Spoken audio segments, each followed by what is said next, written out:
Welcome back everyone. Let's go ahead and unbox the iPad Air 5. Funny enough, I literally just went ahead and pulled all the plastic off because I thought I was filming and I was not filming, so I have to refilm this, but I didn't get too deep into it. I did already take the plastic off, thankfully, which is kind of a good thing to be honest.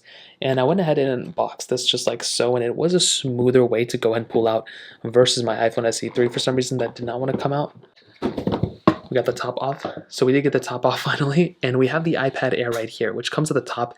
Now, I was saying in the other video, basically, it does come in like a cheaper feeling plastic. Before it felt almost like fabric. Now it feels definitely like plastic.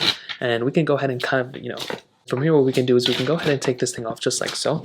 Very, very easy process, nothing super crazy. And then we have the iPad Air right here. Now we do have the power button on the side right here, so I can go ahead and boot this thing up just like so, and I'll go ahead and power up. We do have the Touch ID sensor in the power button as well. So while this is booting up, let's go and go through the rest of the box.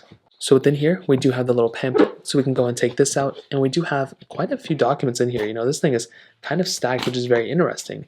I'm kind of confused why there's so much documentation here, but there's very few documentation. But also there's 2 Apple stickers here. Our iPhones only give us 1, which is very strange. But you also have the charging block, which is also kind of strange. It's a fast charger, which is cool.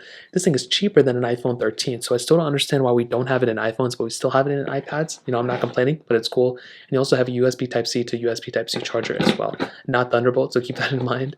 Now putting these things back just like so, we can go ahead and bring our iPad in. And this iPad does look a little bit different than its previous generations. Up top, we do have the power button right here, like I mentioned with Touch ID. 2 speakers up here too, which is nice. Nothing on the bottom portion right here. The USB Type-C port right here with 2 speaker sets. The volume buttons up top, as well as this little, I think, Apple Pencil support little option. And on the back, we do have that single camera setup, which still looks great for the most part. And we do have an ultra-wide sensor on the front, and we do have our Apple logo. Now we still have things like this beautiful display. It's 11-inch, but it doesn't have 120 Hz, which is totally okay. But it's still a very smooth looking panel. I'm looking at it now, and it doesn't look bad at all. I will have a bunch of videos, comparisons, all that good stuff with this iPad as well.